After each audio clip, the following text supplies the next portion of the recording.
stormy seas and lost souls. Who is it? She's dreamt of this before. It's coming. Is it?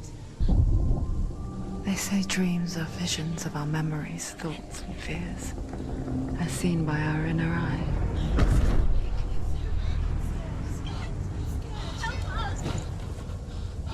But what if each one of us is always dreaming, even when awake? And we only see what our inner eye creates for us. Is this what hell is?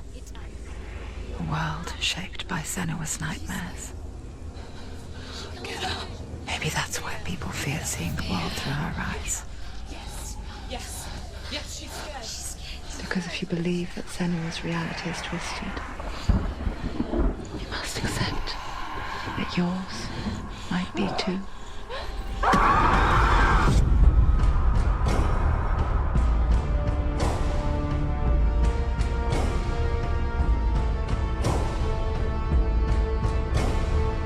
Hellblade: Senua's Sacrifice is a video game about Senua, a Celtic warrior on a vision quest into Viking territory.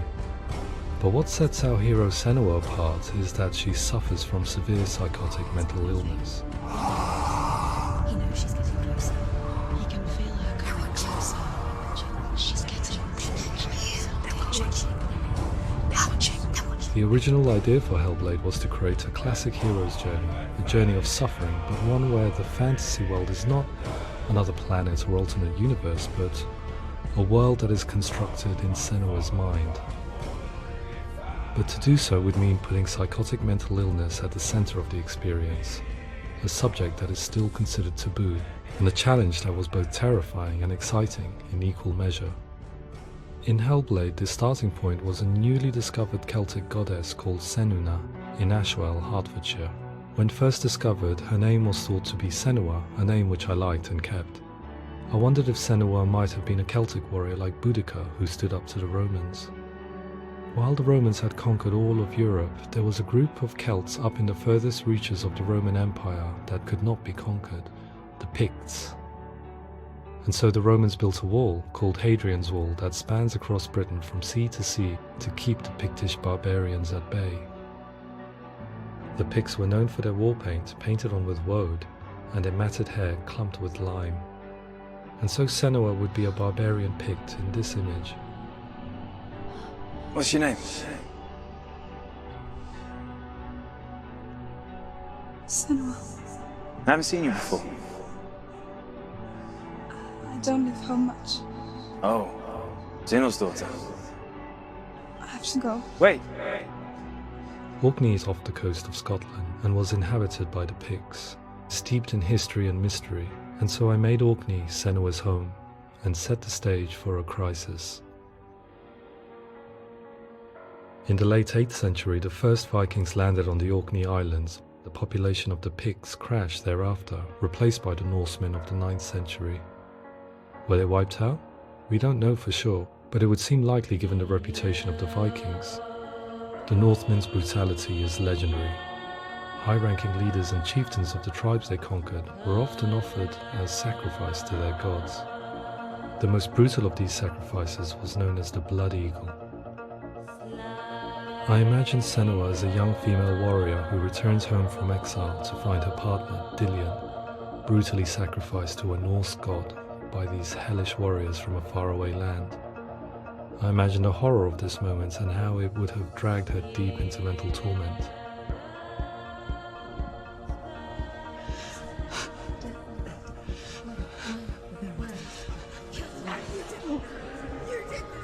No!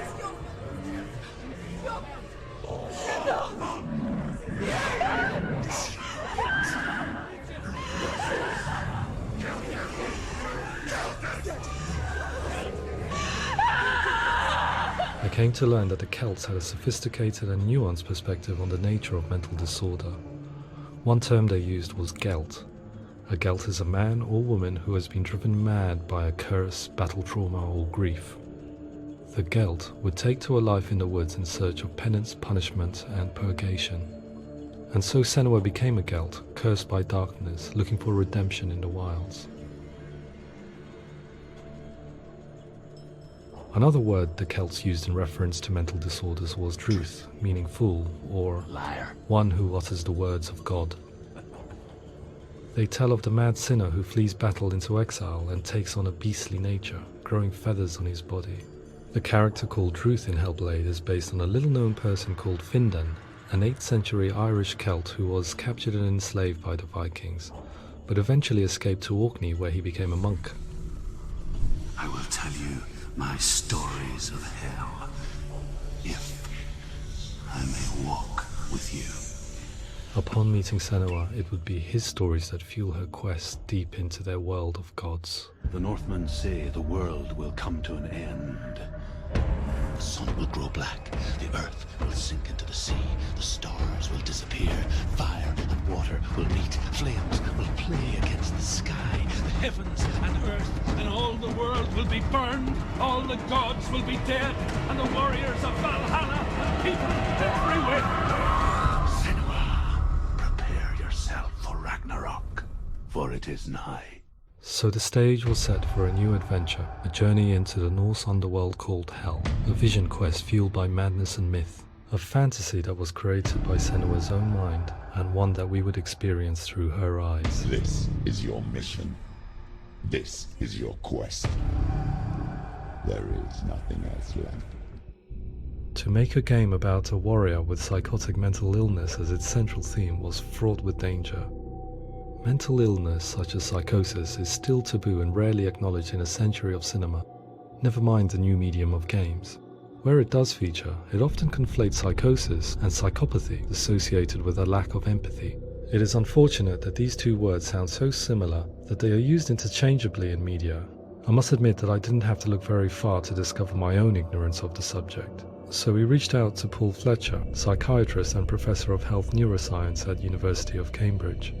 Psychosis is a descriptive term, and it refers to having a loss of contact with objective reality. So it's characterized by two main sets of symptoms. One of them is hallucinations, where somebody experiences perceptions when there is no actual objective thing out there to perceive. You're already dead.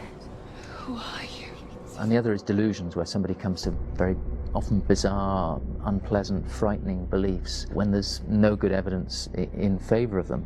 There's no doubt about it. The source of the darkness is in Helheim, and the goddess Hela holds his soul there. We reached out to Welcome, a biomedical research charity that spends billions on research and awareness programs aimed at improving health. Mental health hasn't always been presented in the media in a way that is particularly helpful.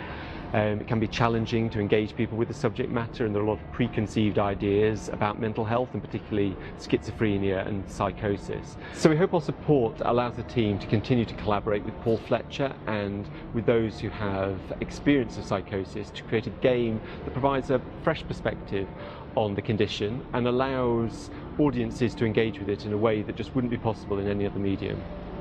What started out as a brief consultation convinced me that we were only scratching the surface of an immensely deep and interesting subject that could enrich and change the very nature of the game. That's cool. Thanks so much for coming here. Pleasure. Thanks. It's really interesting for me. I'd love to be involved. I think it's fascinating. Absolutely. Our understanding of psychosis is still very much a mystery, and ways of treating it are still primitive compared to physical illness. After all, it is easy to see the pain and suffering caused by physical diseases or physical trauma. It is not so easy to see the mental suffering and trauma of severe mental illness. But what if we could find a way to see it? Games are capable of drawing you in for hours on end, playing the role of a character who is different from you, experiencing their perspective, and actively involving you in a world that functions with a different set of rules. That voice is the voice. That voice calls you to your death. It's an evil voice. If we were to represent Senua's psychosis, we would have to simulate voice hearing, a common attribute. But how can we simulate something we have no first-hand experience of? Professor Charles Fernyhough, a leading expert in voice hearing from Durham University, offered his help. Hearing voices is an experience that is usually associated with severe mental illness, and crucially we know that hearing voices is a part of ordinary life for many people who don't meet the criteria for mental illness. Yeah. Oh, that's not him in real life. We know voices vary according to where they appear in space. Voices can appear far away in the distance, they can appear right there in your ear, they can seem to be coming from inside your head. Based on the information Professor Fernie Ho provided, I put together a sound brief and invited some actors to the studio. We recorded the actors using a binaural microphone, which records the 3D spatial position of sound, replicating the way sound is heard by human ears. It gives you an incredible sense that the person you are listening to is right there beside you. Can't see how she's going.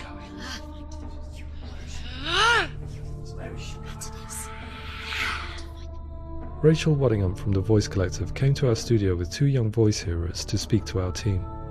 We talked at length about their experiences and they listened to our tests, giving us feedback on how we could improve on it. Everyone hates her. She's cursed. It's very hard to represent what this experience is like, partly because it's such a personal, intense, emotional experience. It's testament to how Ninja Theory have been listening to what the researchers are saying, but also crucially listening to the experts by experience. What they've come up with is so compelling. It's by far the best representation I've heard of what these experiences are like.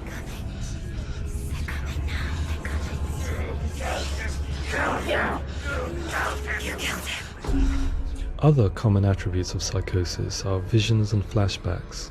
We met with Recovery College East, who work with and care for people recovering from severe mental disorders.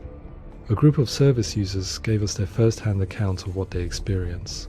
Sometimes when the visions or what we're seeing is too much, we become small until eventually we perhaps don't see anything. The people we spoke to, the stories they told, were fascinating, harrowing and mind-boggling. The reality of what people experienced was vivid, far exceeding what I could possibly have imagined. We went away itching to represent some of these visions and flashbacks in the game. Hands will know my heart is so, love is so far away. Don't you know how I wanna feel deeper? I could never know how you grow, all these days are killing me. Now I see deep in me insanity does unfold. I just wanna feel deeper, deeper. I just wanna feel deeper, deeper.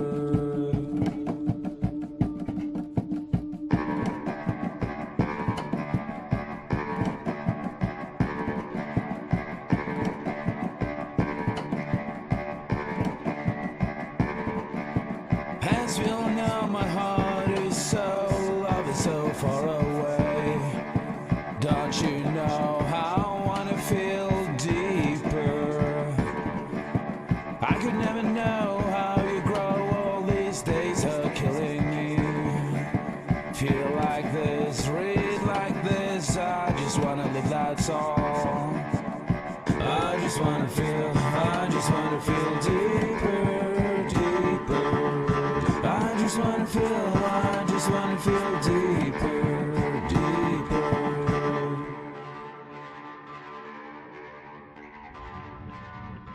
To refine our work, we continue to hold meetings with Recovery College East over the course of a year and a half, showing them what we had achieved so far and refining the in-game representations based on their feedback.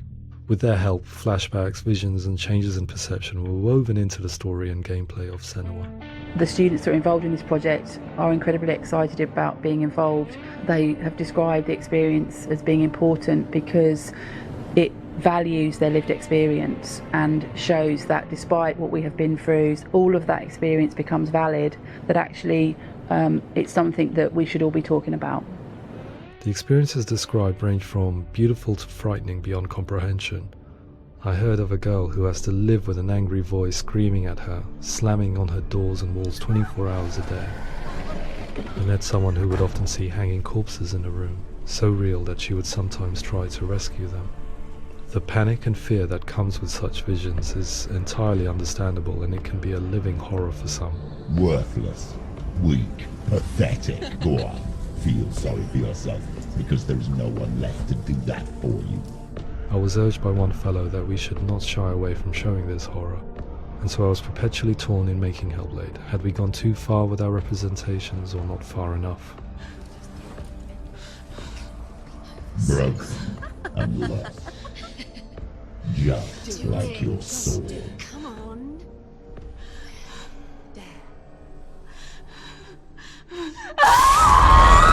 In some ways, voice hearing and visions were the low-hanging fruit, so to speak. There's another aspect of psychosis that is much harder to explain, but one that I think video games are uniquely able to represent, which are often called delusions. People begin to see patterns in the world. They begin to link things that most people wouldn't link. Most of the things that we might think would be coincidence or, not worth commenting on. Nevertheless, that might have a particular salience or importance for them. One individual described how everyday words, sounds, colours and objects were steeped in meaning to him, forming a strange and sinister puzzle that he was determined to solve but could not quite get to the bottom of. It's not just brain dysfunction. It's not like the system shut down. It's actually an incredibly creative process. The person creates a world populated with voices and phantasms and terrors, and they're completely immersed in it. They believe in it. We often invite people into the studio to play the game. In one of our playtests, they played through much of the game, making associations between runes, secret messages, and the threat of darkness that stalked them. There are many things that happen in the world of Hellblade that make perfect sense within the context of Senua's mind. The dark rot that's killing her slowly from within, the secret runes of the gods that block her path to Helheim, and strange associations that exist in the game to confuse you. To complete Senua's quest, you have to internalize and accept the logic and meaning behind these things to progress. Afterwards, they said that they didn't see much evidence of mental illness in the game. People with delusions of all sorts would argue the same thing, that they are not aware of their experience being abnormal in any way. I need this sword. It's important. Representing perception changes and thinking patterns within Hellblade gives us a set of symptoms common in psychosis. But people with lived experience were keen to emphasize another point, that it is wrong to define a person by their symptoms. Quite often, the illness comes not from the symptoms, but from the stigma, isolation and mistreatment that comes about from the rest of society. They say that I'm cursed. What if they're right? I needed someone to portray Senua, someone who could believably internalize her suffering.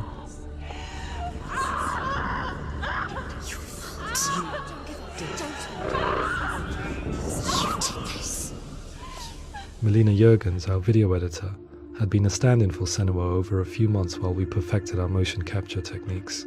Without realizing it, she had already auditioned for the role, and I knew her well enough to know that I didn't have to teach her to act, but to relive her own internal pain. As often is the case, those who have suffered mental anguish are never far from us.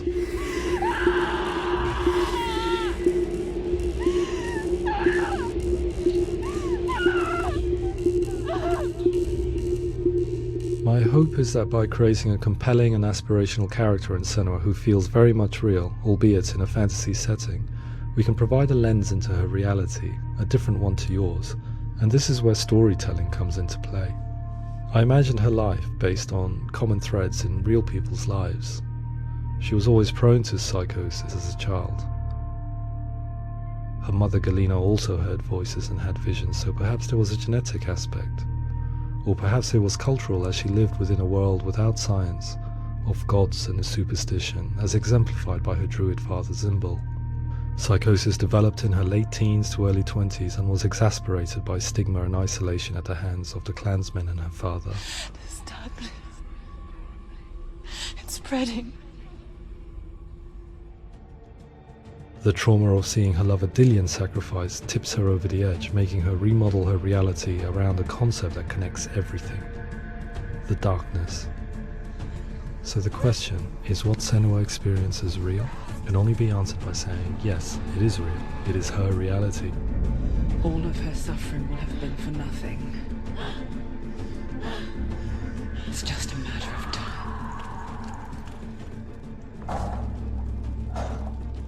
Towards the end of the project, service users and professionals that had collaborated with us were invited to see the near-final game. It was a chance to see if the game had reflected their views or if it had misrepresented them. For me, being involved in especially developing Senua's character has been really important, and being able to bring in my perspective and what I see and what I hear, and having that built into the game has been a real privilege.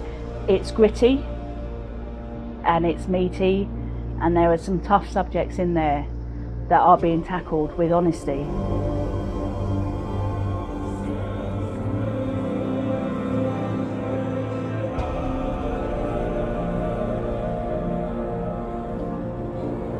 I was blown away by it today, absolutely blown away. It was just fantastic to get the opportunity to use our lived experience in a very creative way. There's nothing tokenistic about the work we've put in. It feels like we've been listened to, things have been taken on board, and I think there was a lot of realism in the game itself, and it feels very authentic.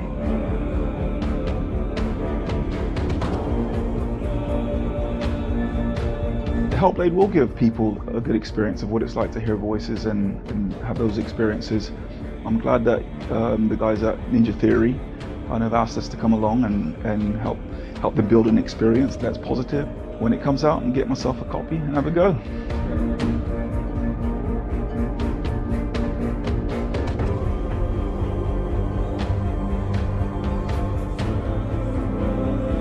I think all the way through I was really inspired by how the conversations have translated into the game in a way that I think I didn't imagine was possible. So wonderful, really wonderful.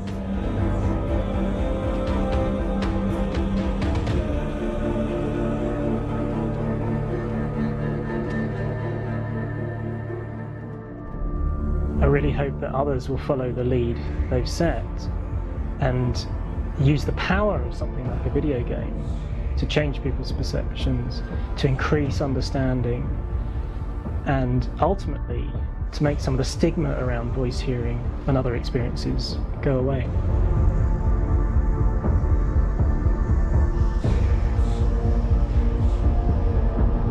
For me, it was really exciting to see something that I explore scientifically being represented so beautifully in a character who's trying to penetrate the mysteries of the environment in which they've been placed, with all of this strange uncertainty and noise and conflicting information that they're getting. I'm very excited by this way of trying to represent mental illness, because I think it actually might be offering us insights that we wouldn't get from pure scientific explorations, and actually giving us quite an empathic view of what it might be like.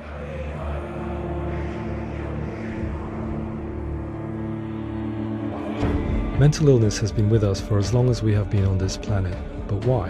Why hasn't evolution stamped out this weakness from within our gene pool? I often pondered this question until I realized that the question had an inbuilt flaw.